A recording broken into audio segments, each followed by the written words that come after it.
KI-Modelle, die Videos erstellen. Seit ein paar Wochen kennen wir jetzt Veo 3 von Google und es stellt sich raus, Veo 3 ist bei weitem nicht mehr das einzige Tool und vielleicht noch nicht mal mehr das Beste.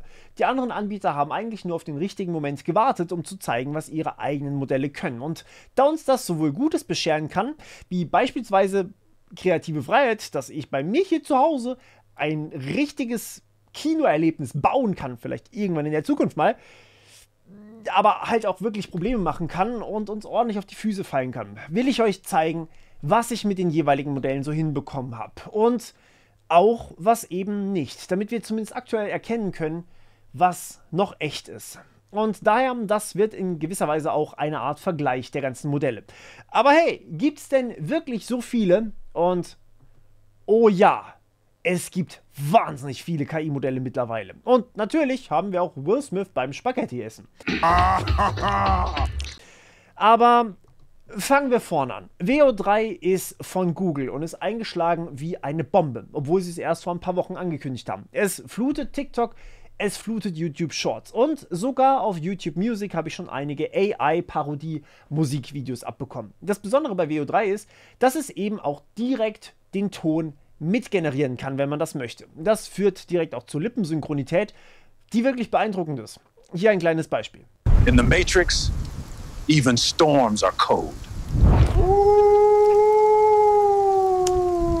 Ja, gut.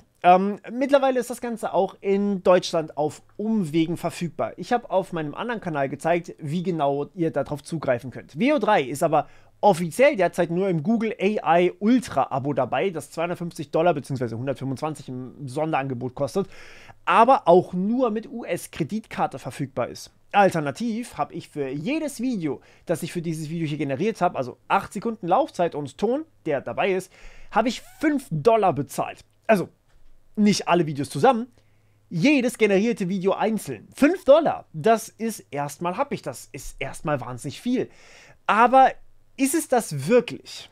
Für den Film Vanilla Sky hat diese Szene hier, die echt ist, also nicht KI generiert, und eigentlich nur eine Minute dauert, mehr als $1 Million gekostet. Warum?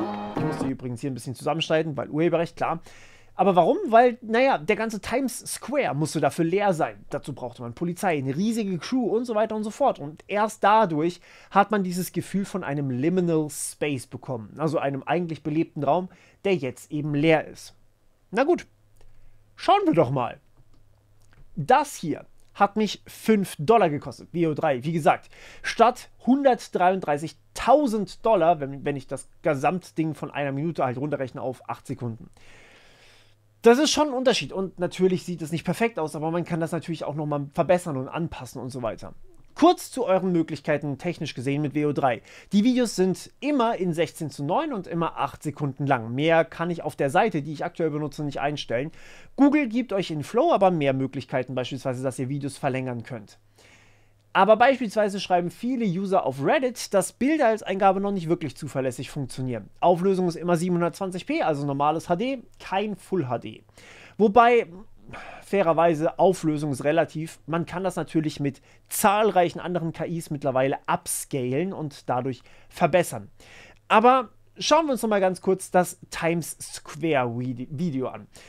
Vielleicht ist euch da ja was aufgefallen. Die Schrift an der Seite. Oder auch die Gesichter. Nun gut, aber das ist ein ähnliches Problem, wie wir es sehr, sehr lange mit Video- und Bild-KIs jetzt eigentlich auch schon kennen. Das könnte aber auch vielleicht daran liegen, ihr wisst, GPT-4o kann Bilder erstellen, die Schrift sinnvoll darstellen können. Und es könnte ja auch durchaus daran liegen, dass ich hier das Startbild, also das Startframe und damit die Grundlage für alles, für dieses Video hier, nicht mit einem externen Tool, sondern auch in Veo 3 generieren lassen habe. Und damit ist vielleicht einfach schon die Grundlage ein bisschen broken. Nun gut, aber das gucken wir uns gleich nochmal genauer an. Ich muss für all das hier ja nicht unbedingt Veo 3 benutzen. Viele reden derzeit sogar schon wieder davon, dass Veo 3 eigentlich schon wieder längst geschlagen wurde und es bessere Tools gibt. Was ziemlich sick ist, wenn man bedenkt, dass das Ding erst ein paar Wochen draußen ist. Und fairerweise, wenn ich keinen Ton brauche, dann gibt es Tools, die sogar um Faktor 10 oder gar 20 günstiger sind als VO3. Und teilweise kann ich die sogar ohne Internet auf meinem eigenen Rechner benutzen und habe mehr kreative Freiheit. Beispielsweise Minimax von Hailuo, Kling 2.1 oder auch Midjourney, die wir uns hier gleich noch genauer angucken wollen. Und ich weiß, dass das immer sehr, sehr viel ist. Deswegen habe ich mal einen direkten tabellarischen Vergleich für euch erarbeitet, in einer schnellen Grafik auf einen Blick, die ich tatsächlich auch in Zukunft aktuell halten möchte. Kann ich natürlich nicht in diesem Video machen, weil das Video steht dann auf YouTube und ist halt einfach da. Hier auf dem Kanal geht es mir aber vor allem um Aufklärung, also was alles machbar ist. Aber wer alles direkt als visuelle Übersicht haben möchte, das Ganze gibt es dann direkt auch auf Patreon für euch zum Nutzen und Herunterladen. Und dazu habe ich euch auch ein bisschen Code, wie ihr VO3 in Deutschland nutzen könnt und auch direkt einen Prompt-Generator, damit ihr eine Vorlage habt. Also ihr müsst nicht mehr selbst das Prompt schreiben, sondern ihr werdet einfach quasi da durchgeleitet von einem GPT in ChatGPT, wo ihr einfach eingebt, was ihr wollt und anschließend kommt ein optimiertes Prompt raus.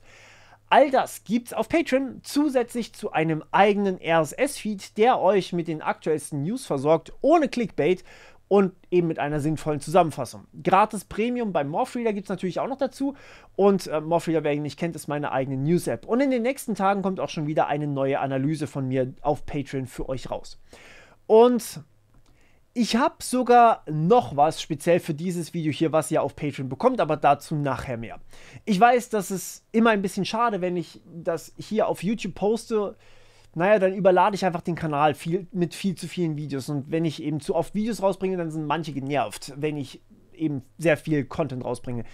Ich will hier auf dem Kanal wirklich quasi die Crème de la Crème rausbringen und euch eben dann auf Patreon die detaillierten Informationen geben. Oder eben auch zum Beispiel Nicht-Video-Content, den mache ich dann einfach dort. Diese Unterstützung aber von eurer Seite erlaubt mir tatsächlich überhaupt diese ganzen Videos hier weiterzumachen, ohne dass ich jedes Video hier mit einem Sponsor eben haben muss. Und dafür möchte ich einmal ganz kurz den aktuellen Patrons mega danken. Noch ein Bonus, egal wann ihr Fragen habt oder zu welchem Thema ihr Fragen habt, fragt mich einfach dort. Ihr könnt mir dort direkt schreiben und ich antworte so schnell ich kann. Meist noch am selben Tag, zumindest wenn es unter der Woche ist. Okay, machen wir weiter mit Midjourney. Midjourney hat auch ein eigenes Videomodell. Es gibt verschiedene Abo-Varianten, die euch enorm viele Videos erstellen lassen. Angefangen schon ab $10 pro Monat. Ich habe mir ein Abo für dieses Video hier für $30 pro Monat genommen, in welchem ich 15 Stunden Rechenleistung bekomme. Ich kann euch dazu sagen, dass Videos 8-mal so viel Leistung verbrauchen wie Bilder und ich das Limit für Bilder noch nie erreicht habe bei Midjourney. Und teils bin ich natürlich echt wild geworden, aber mit den Videos sieht es jetzt erstmal so aus. 2-mal Video erstellen sind ungefähr 15 Minuten Rechenzeit auf diesen Grafikkarten. Das heißt, bei dieser Rechnung könntet ihr ungefähr 120 Videos erstellen. Also 120 Mal Videos erstellen, wenn ihr das wirklich voll ausnutzt pro Monat für $30. Dann ist das ungefähr um Faktor 20 günstiger als VO3. Bilderstellung gibt es gratis mit dazu, kostet aber natürlich auch ein bisschen was von eurer Server-Rechenleistung.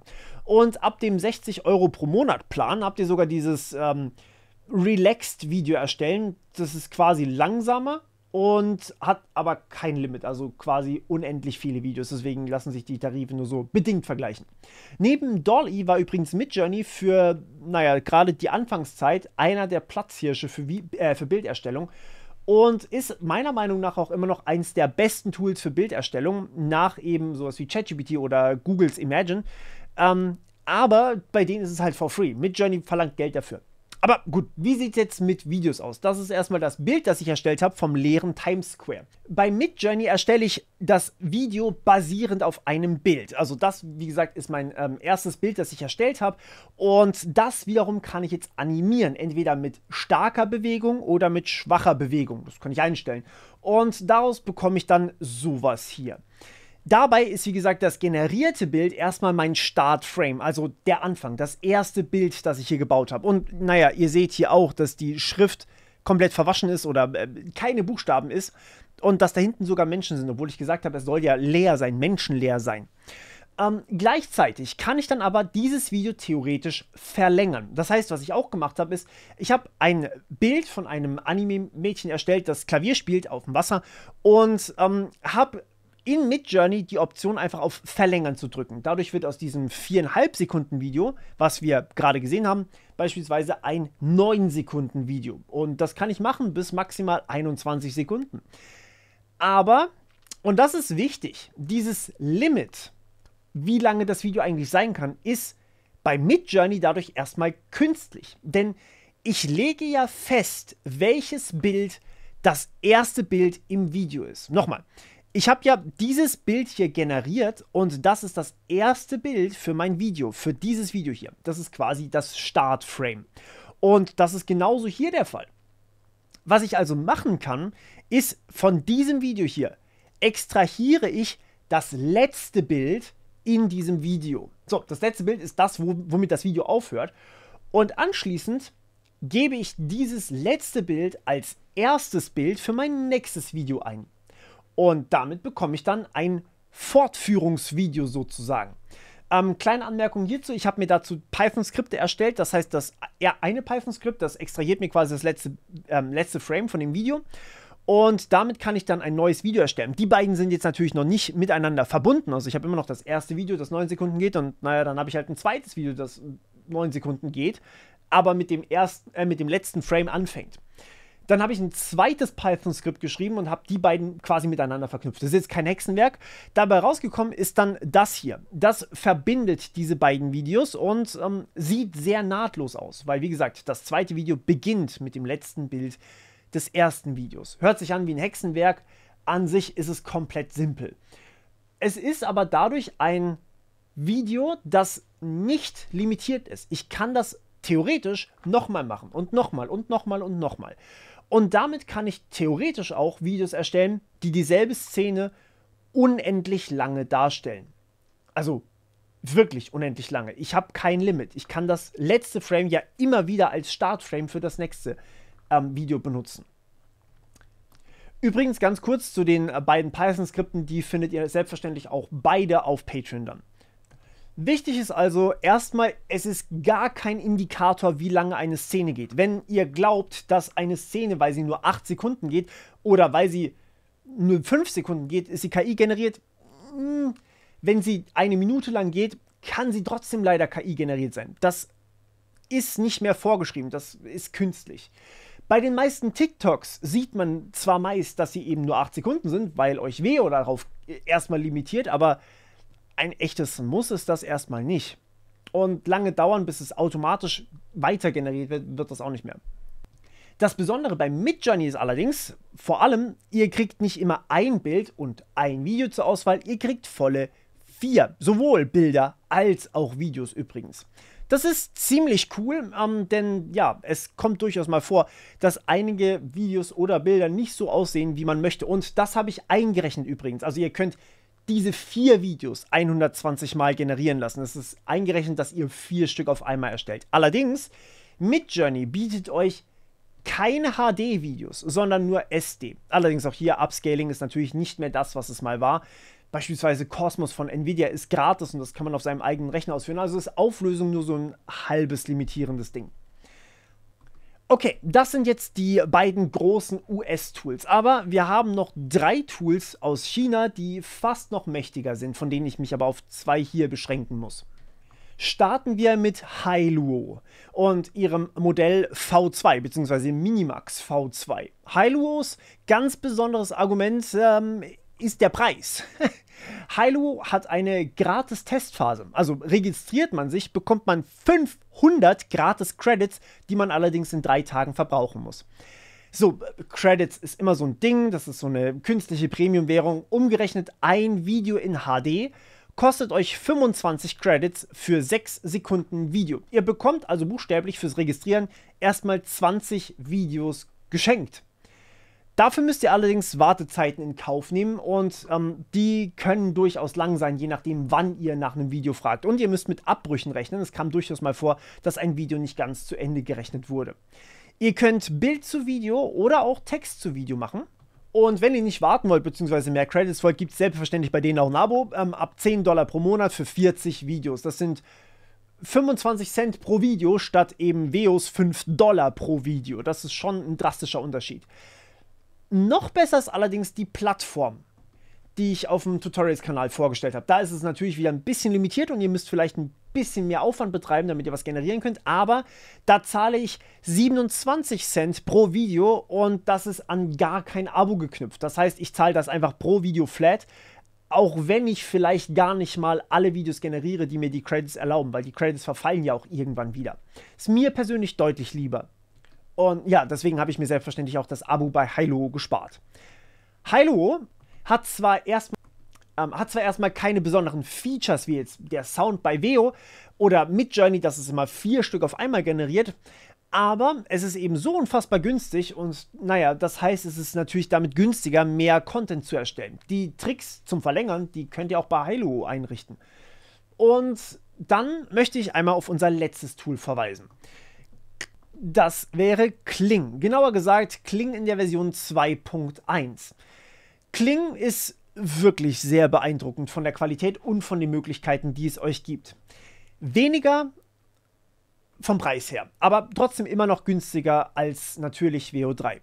Kling gibt es in diesem super Sonderangebot, wie immer, man kennt das, für $7 pro Monat. Das ist weniger als 2 Videos bei Veo 3 kosten. Allerdings reichen diese 660 Credits, die ihr hier bekommt, auch eben nur für 6 Videos. Es gibt bei Kling mehrere Modelle. Das neueste erstellt eben ganz klassisch Videos, die ihr beispielsweise dann mit einem Bild promptet oder auch mit Text promptet, je nachdem, was euch eben lieber ist. Das ist Version 2.1 und wie gesagt, ich finde, sie sieht wahnsinnig gut aus. Allerdings gibt es auch noch ein Videomodell namens Version 1.6. Und das kann euch Videos bearbeiten. Ich habe euch Will Smith versprochen, wir gucken uns gleich noch Will Smith Benchmark an, aber zunächst einmal, Veo 3 wollte mir keinen Will Smith ausspucken, der Spaghetti ist, deswegen habe ich hier irgend so einen random Dude bekommen, der eben Spaghetti futtert. Und den will ich jetzt durch Will Smith ersetzen. Das ist ziemlich cool und ich muss dabei einfach nur eine Art Maske auswählen, was super einfach ist. Das Tool erkennt sofort, wo eigentlich das Objekt ist, was ihr auswählen wollt. Und ansonsten könnt ihr das auch einfach wieder rückgängig machen. So, und jetzt lasse ich quasi das Bild Will Smith in diese Person rein editieren. Also quasi die Person aus dem Video wird ersetzt durch die Person, die auf dem Bild zu sehen ist. Und das Bild übrigens kommt auch von Midjourney. Aber ja, das funktioniert großartig und führt zu diesem tollen Ergebnis hier. Wie gesagt, das Video an sich stammt eigentlich von Sora. Das Bild stammt eigentlich von Midjourney. Das Kombinierte stammt allerdings von Kling 1.6, nicht 2.1, also 2 verschiedene Modelle hier. Bis 2.1 dann dieses Feature auch hat, wird es wahrscheinlich noch ein bisschen dauern, aber ich glaube, allzu lange wird es nicht mehr gehen. Die arbeiten da 100% schon dran. Dazu kommt, ihr könnt zwar keinen Sound für das Video direkt bei Kling erstellen, wenn ihr ein Video erstellt, aber ihr könnt im Nachhinein einen sogenannten AI-Sound speziell für das erstellte Video erstellen lassen. Und damit sieht das Ganze und hört sich das so an. Ja, ich gebe zu, der Sound ist noch nicht das Grüne vom Ei. Aber egal. Ehrlich gesagt, finde ich, sieht Kling fast ein bisschen besser aus als das, was bei Veo rauskommt. Vor allem, wenn ich bedenke, dass der Will Smith aus Veo weiß geworden ist. Aber gut.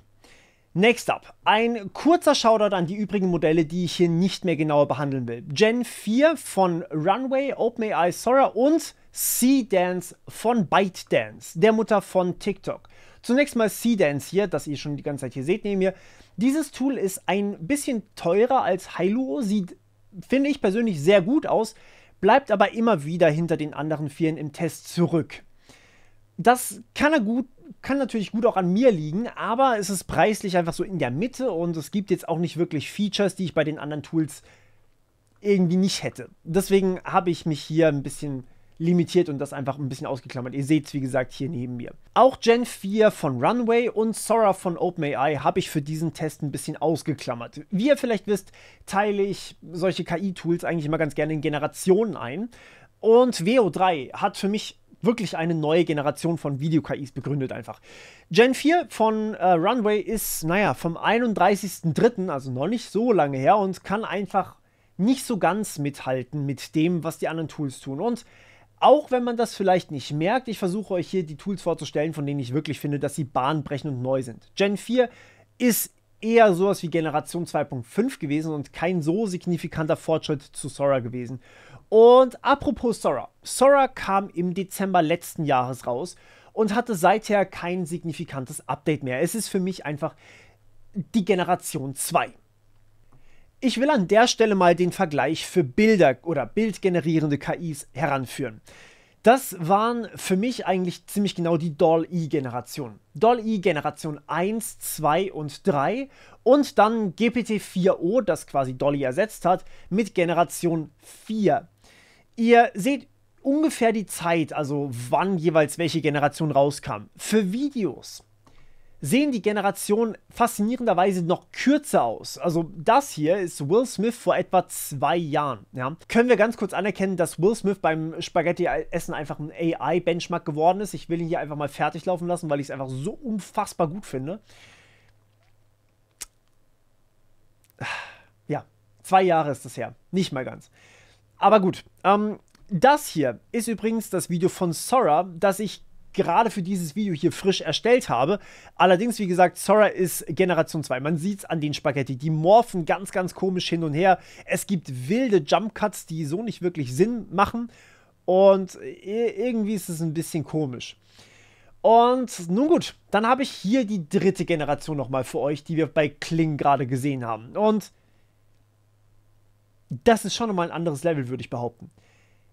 Hier zwischen liegt ein halbes Jahr, keine 2 oder 3 Jahre. Das ist 6 Monate. Ja. Gut, das war jetzt Kling. WO3 hat mir übrigens 7 Mal die Ausgabe verweigert. Das ist irgendwie typisch Google, aber wie gesagt, an sich nichts Schlechtes. Man schützt ja hier auch die Persönlichkeit von Will Smith, obwohl er eigentlich ein Benchmark ist. Aber gut, die 8. Generation von WO3, also das 8. Mal generieren bei WO3, hat mir dann diesen weißen Will Smith gegeben, der aber fairerweise, ich meine, guckt euch den an. Da ist nichts irgendwie seltsam. Also, jetzt mal abgesehen davon, dass es nicht Will Smith ist. Physikalisch ist das Ganze korrekt. Und die Spaghetti verschwinden nicht. Die sehen einigermaßen normal aus. Es sieht eigentlich relativ authentisch aus, auch wie er sie isst, dass da so noch was raushängt und sowas. Und Spaghetti sind nicht einfach. Das sind sehr viele, sehr kleine Nüdelchen. Gut. Die Ausgabe von Midjourney hat mich aber fast noch ein bisschen mehr beeindruckt, weil, naja, das sieht tatsächlich aus wie Will Smith. Und unten drunter seht ihr das, was ich euch vorhin gezeigt habe mit diesem Character Editing. Also, dass ich quasi WO3 das Video nehme und dann ersetze durch Will Smith als Person, die ich mit Midjourney generiert habe. Für all das habe ich kein echtes Bild von Will Smith gebraucht übrigens. Also nichts davon. Joa. Besonders beeindruckend fand ich aber tatsächlich Hailuo, beziehungsweise Minimax von Hailuo. Das will ich hier auch mal ganz kurz abspielen. Das ist das günstigste Modell von allen und es hat mir eine der besten Ausgaben hierbei gegeben. Klar, kein Ton, aber den könnte man theoretisch jetzt mit Kling im Nachhinein erstellen, indem ich das Video bei Kling hochlade, dort den Ton mit AI generieren lasse und dann kriege ich auch was raus. Aber damit sind wir eigentlich auch schon bei dem, was eigentlich wirklich möglich ist. Was kann ich eigentlich wirklich tun? Wir haben gesehen, dass eigentlich nur WO3 schaut, dass echte Personen nicht generiert werden können. Midjourney generiert euch absolut bereitwillig Fotos von Promis oder irgendwelchen anderen Menschen und auch Videos basierend auf echten Personen sind bei keinem der Modelle ein Problem gewesen. Die Watermarks übrigens, die ihr vielleicht gesehen habt bei manchen Videos, hier zum Beispiel bei Minimax oder von Hailuo ist es drin, dass es ein KI-Video ist. Naja, das kann ich auch einfach abschneiden. Und damit ist es halt völlig da. Also das würde jetzt nicht irgendwie auffallen, dass das abgeschnitten ist. Und ja, auch Copyright ist selbstverständlich ein bisschen zweitrangig bei den Tools. Obwohl Midjourney gerade übrigens eine Klage von Disney am Hals hat, haben sie tatsächlich Wall-E mit einer Waffe als Video generiert. Und natürlich habe ich das auch mal ausprobiert.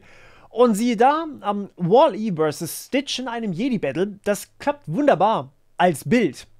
In 5 Versuchen wurde ich nicht ein einziges Mal hierfür geblockt. Also es wurde alles durchgelassen. Als Video hingegen bekomme ich bei Midjourney das da. Und zwar, dass der AI-Moderator das gar nicht mal so cool findet. Also Video geht bei mir nicht, Bild gar kein Problem. Naja, gut, dann fragen wir doch einfach mal Kling.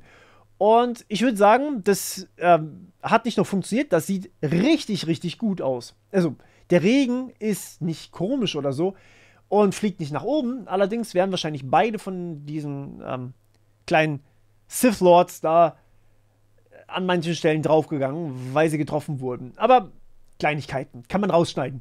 Es ist an sich ziemlich cool geworden. Und wenn auch natürlich ein Copyright-Verstoß den Kling nicht verhindert hat.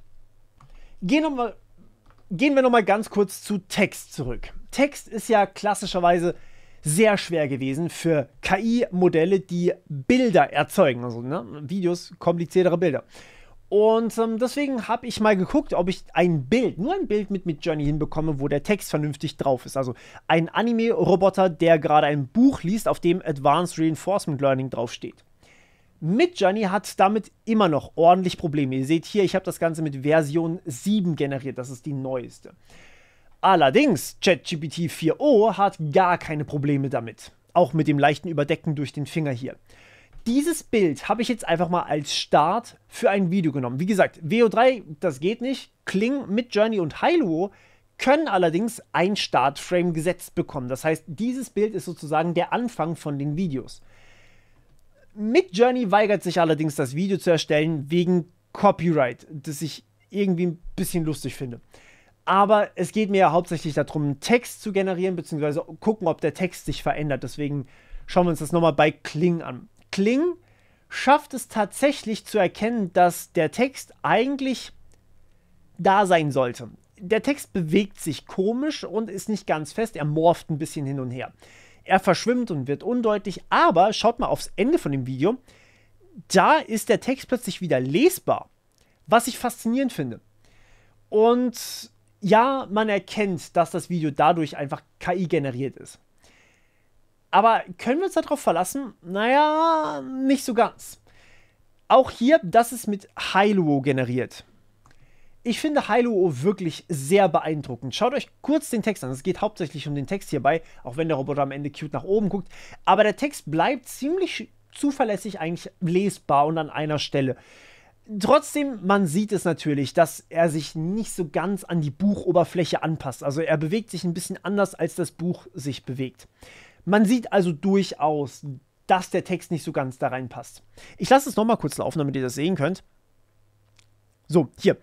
Der Zeilenabstand verändert sich ein bisschen, der Text verschwimmt ein bisschen, es sieht unnatürlich aus. Aber erinnert ihr euch noch an die Generation, die ich euch gerade vorgestellt hatte? Also die Generation von Bild- und Video-KIs? Ich glaube nicht, dass das nochmal 6 Monate dauert, wenn ich ehrlich bin. Also als Benchmark, dass das Video nicht KI generiert ist, können wir es nicht zuverlässig benutzen. Und ja, ich habe noch was für euch, was relativ viral gegangen ist. Natürlich haben wir Fake-Nachrichtensprecher, die auch Fake News verbreiten können. In a stunning development, Canada has declared war on the United States. Let's go to Joe Braxton, who is live at the border. I'm currently at the border, but there is no war. Mom, Dad, I know this looks kind of real, but it's all AI. Grandpa, I'm fine. This is just AI. You don't need to wire money to anyone. Und deshalb habe ich hier mal einen kleinen Test für euch. Welches der beiden Videos ist KI generiert? Schreibt die Antwort in die Kommentare, sobald ihr sie wisst. Ich starte mal mit dem oberen.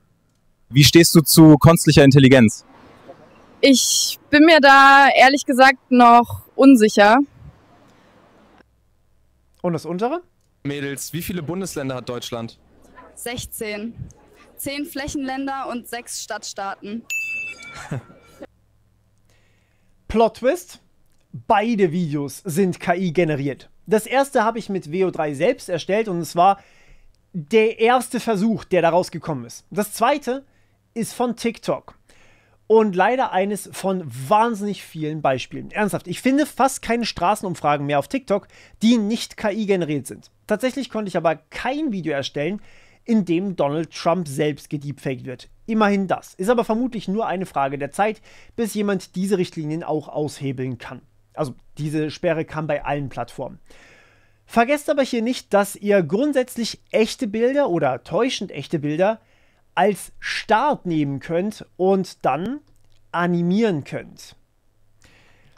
Hier, das bin ich von vor ein paar Jahren und ich weiß, Haare wachsen lassen war natürlich eine super Entscheidung. Aber egal. Kurz dazu, ich habe auf keiner der Plattformen, die wir jetzt hier unter die Lupe genommen haben, also weder Midjourney noch Veo, noch Sora, noch irgendwo, Kling, Hailu, nirgends habe ich meine Identität oder mein Aussehen irgendwie verifiziert. Das heißt, das Folgende kann jeder tun. Und ich finde, wir können daraus eine Challenge machen. Screenshottet irgendwo ein Bild von mir, egal aus welchem Video, und erstellt mal ein Video von mir, das ihr bitte nur auf Instagram in einer Story teilt. Und bitte nur mit Verlinkung teilen. Also verlinkt mich auf diesem Video, das ihr mit KI generiert habt, von einem Bild, das ihr wirklich von mir habt. Das interessiert mich brennend, was ihr damit machen könnt. Okay, also den AI-Moderator auf Midjourney, den hatten wir ja schon. Den juckt es überhaupt nicht, dass er jetzt plötzlich ein Video von mir erstellen soll. Auch wenn er bei dem Roboter rumgemeckert hatte. Es geht eigentlich also nur um Copyright, weil man dafür halt verklagt werden kann. Naja gut. Was sagt ihr hierzu?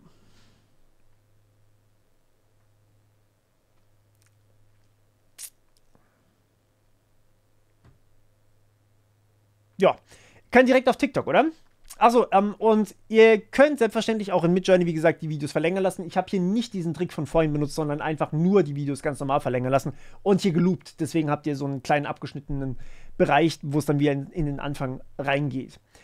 Und in Flow, also zu VO3, könnt ihr das theoretisch auch machen, aber wie gesagt, dazu habe ich keinen Zugriff.